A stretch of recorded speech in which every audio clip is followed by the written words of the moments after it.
What's up, guys? How you guys doing? Good, bless, man. Harris, what's it like for you just to be on this stage? It's awesome. I mean, it's something that I've been working towards since I first picked Ohio State to get developed to come to this spot and all the work that's been done. So it's awesome. What are the biggest things that Ohio State did to help you get this? I mean, I would say it's just the development. I would say it's the off season. It's the workouts with Coach Mick. He sets the tone. He sets the mindset for the season. And I would say just the work going against guys like going against JT every day, Jack, Zach Harris. I'm going against the best pass rushers each week. So I would say just having those looks and the work I'm doing every day with Mike Seleni each and every day. I'm working plays with him. I'm doing technique with Willie Anderson and Coach Fry helped me to transition to tackle. So I would say it took a group of people to help me to get here. Harris, talk a little bit. You only had the 1 year at left tackle. Is that something that's coming up in your conversation with teams, and how are you still approaching that? No, that hasn't been anything that's been brought up with teams. I think the fact that I played a year at right guard and a year at left tackle just shows the versatility and my ability to pick up this, new position and also my willingness to do so. Harris, talk a little bit about that transition from guard to tackle. Was it something that kind of came naturally? Was it something that took a lot of work? How did your coaching staff, how did you kind of make that transition? Because it's not something that is normally easy for a lot of offensive linemen. Yeah, so I think I'm a natural tackle, but at the same time, I want to be part of the best five. So if I got to learn how to snap and beat a center, I'll do it. That's just how I wanted to play.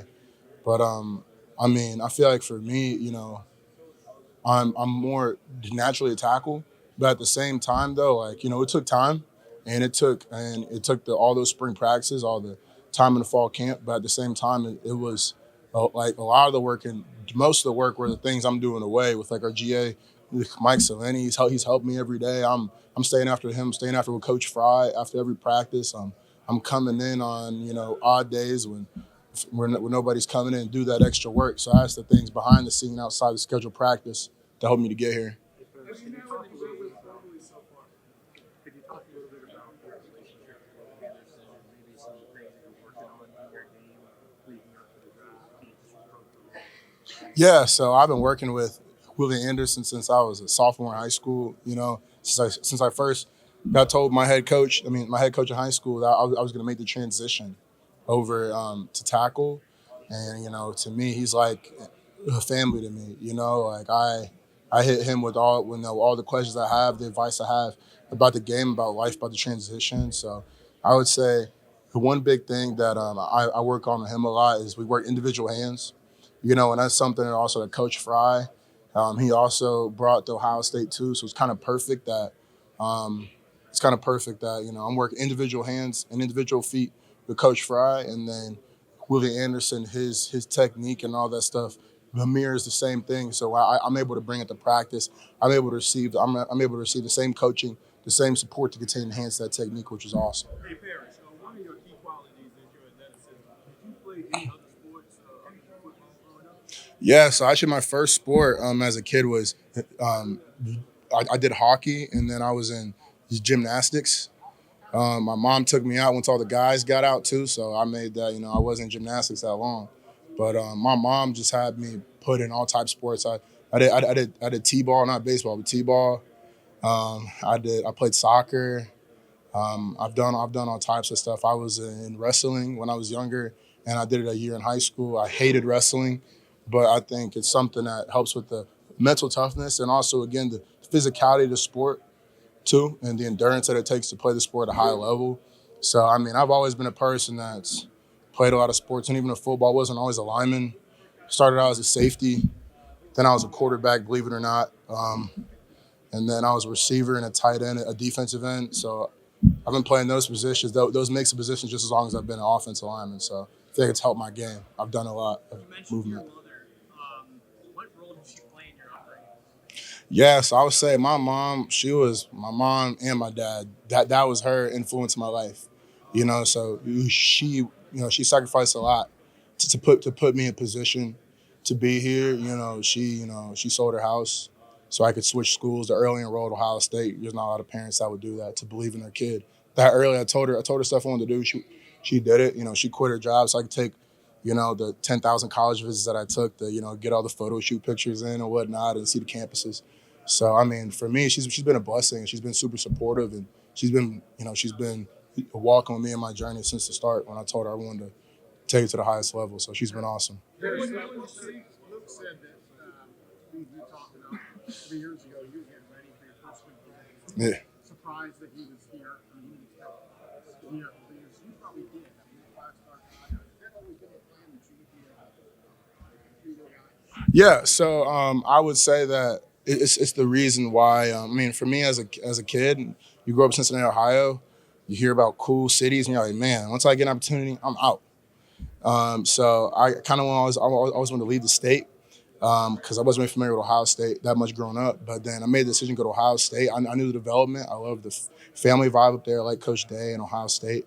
But I mean, also at the same time, I knew that Ohio State could give me everything I wanted to be 3-and-out if I did everything right. It wasn't going to come easy, and it wasn't something that if I just sat back and waited, it would have happened naturally. But I feel like Ohio State gave me opportunities, and it gave me an opportunity to do with it as I please, take advantage as much as I wanted. So I mean, I would say this is something I've always planned to, but again, I had to do everything right.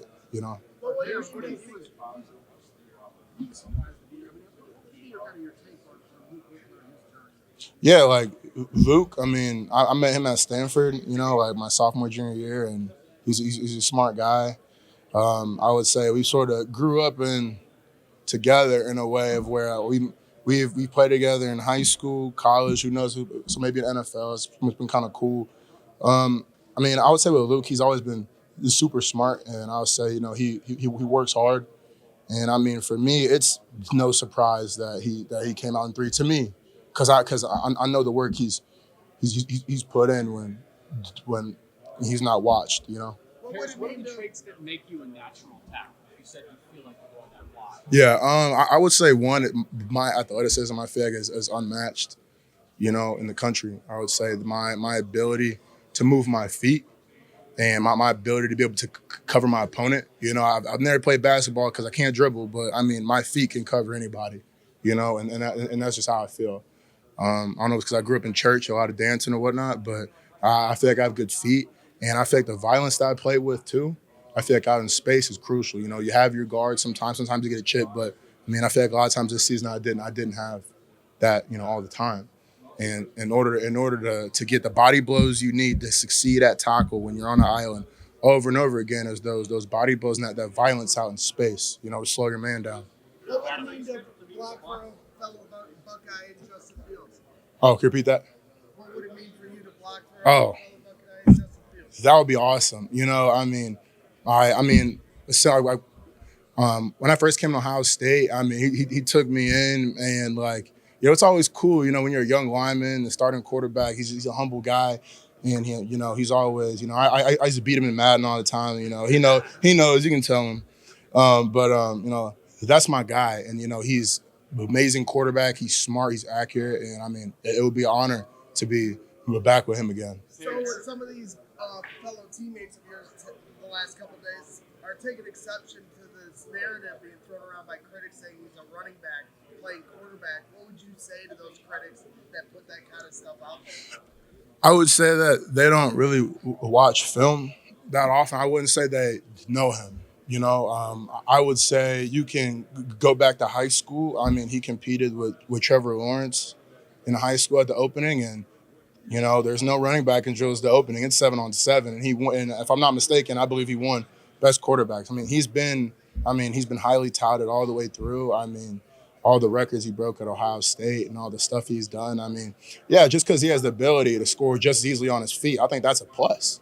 You know what I mean? But at the same time, like, I feel like his ability to get the ball, his ability to read, and his ability to be able to get out in space to make the difficult throws that now the quarterbacks can do, I think, he has all the intangibles that you want, Harris, Have you met with the Buccaneers at all? I have. Was that formal or informal? It was formal. And what was your impression of Jason Wright, Todd Bowles, Coach Woody, Coach Gilbert? I mean, I had a great time with them, and I think it was a successful interview, and I think I really got to know them, and they really got to know me. So I think it was a great interview overall. Harris, There's in been respect some guys who've said that in their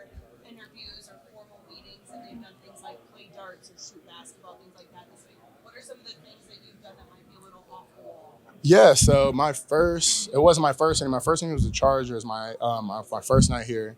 The second day in the morning, my first inning was the Bears, and they asked me if I like to do darts or to play golf, and I was like, let's do darts. And I didn't see the board in there, but when I did walk past, I did notice a putting green. I didn't ask, I'm locked in for this meeting, right?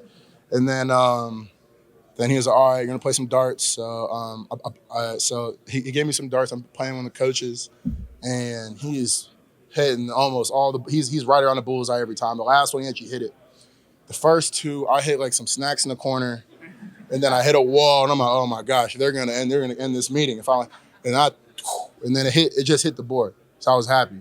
I hit the board in the last one. Turns out I should have chose golf, but yeah, it was cool. It was cool, to set the vibe. It's the first interview. I'm hyped up, and I'm ready to go. But I think just to set the vibe. Did you have any idea that Yeah. did you have any idea that that could be something that teams might ask of you to do or offer as something to get an interview started? No, I mean, when you come in, I think this is the most important interviews in my life. So I wanted to come on a very professional level, and I expected nothing less than that. But honestly, I think it was kind of cool. You know what I mean? Like, we are guys that just came out of college. Now we're grown men, but at the same time, we just came out of college. And I feel like for me, I wasn't stressed. I've been preparing every day. But I feel like these can be some stressful times in a way. But I think for them to just be like, you know what, like before we get started, let's play this game. You get your mind going. It relaxes you. And I opened up to talking. Ended up having like 18 more interviews that day. So it was cool. I set to set the tone, cool pace. We enjoy the rest of the meetings because it's something that Bears interview I'm always going to remember. You know what I How mean? important is it for you to be the number one tackle in this class? Can you repeat that? How important is it for you to be the number one tackle in this class? Like emerge from this process as the number one tackle? Yeah. So I think the first things first, which is the main thing, in them deciding who is the number one tackle is film, and I feel like I've proven that in my film already. And with this time, it's me being able to show them in the interviews. I'm able to get on the board. I'm able to explain my technique, what went right, what went wrong, things I can improve on.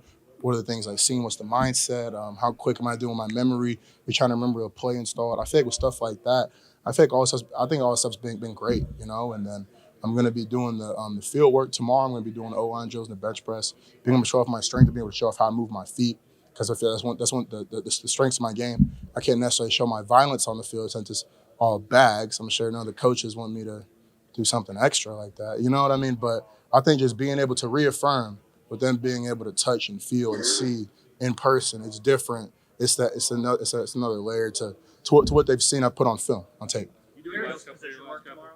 Can you repeat that? Are you doing just position work tomorrow? I'm doing the position work and I'm doing the bench press. Paris was one of those meetings that you had with the Pittsburgh Steelers. Yes, Formally. it was formal. Paris, can you just tell us about how you originally decided you were going to put your foundation together and do your philanthropic work and just that journey, what you've experienced during that? Yes, so I mean, like when I was a kid, for me it was always important. I was like, God, I want to be able to get to a level in life to where I can be able to say something and things will be able to happen and be influenced by. I want it to be for the right things. You know what I mean? So like when I was a kid, I saw a lot of people that people looked up to that use their platform for things that were irrelevant and meaningless, and people followed that. They flocked to that. So I feel like for me, I want to use my platform to glorify God and be able to help other peoples that deserved it. And so for me, I've always had a passion for veterans that are homeless and disabled. And I think those people should be taken care of. That's the ultimate sacrifice in life behind Jesus dying on the cross, in my opinion, right? And my mom, she sacrificed for me. She did a whole bunch of things. I keep going down the list, but I'm sure I don't have enough time to keep doing that. But I can go down the list. But there's a lot of families who they can't afford to sacrifice anything really, and that's a whole other level. And I think there's people who supported me and my mom and my sister to allow me to continue to do what I do.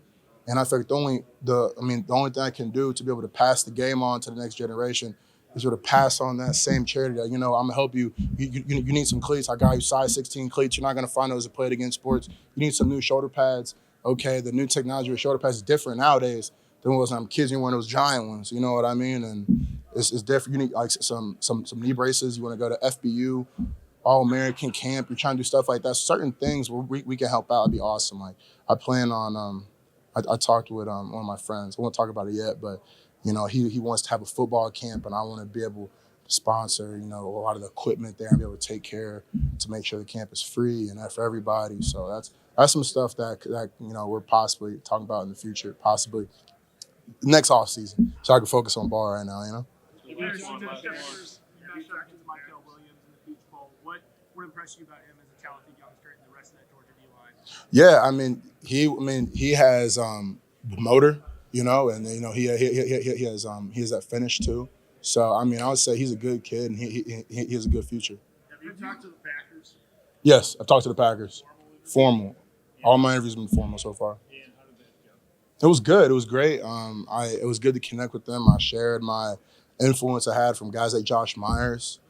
I would say when I first got to Ohio State, I jumped on his back and I did everything he did. It was probably super annoying, but I learned a lot, and I thank him for that all the time. And even before he left me with a lot of. He was the type of guy like when I got on the field, and like especially at guard as a freshman, versus like Clemson, Alabama, I'm jumped in the middle of the game.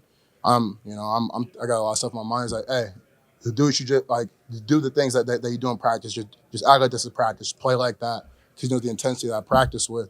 Soon as a guy like that, a vet guy, helps in your center is like 6'3", he's massive, right? And he's like, "You're good." He said, "I'm good. I'm straight." You know what I mean? So I'm going out there, I'm playing free. So I would say he's one of those first guys that really he let me unleash myself in college. He helped me with that. That would be awesome. Yeah, if God gave me the opportunity to be back with him, I think that'd be great. So with that, All right.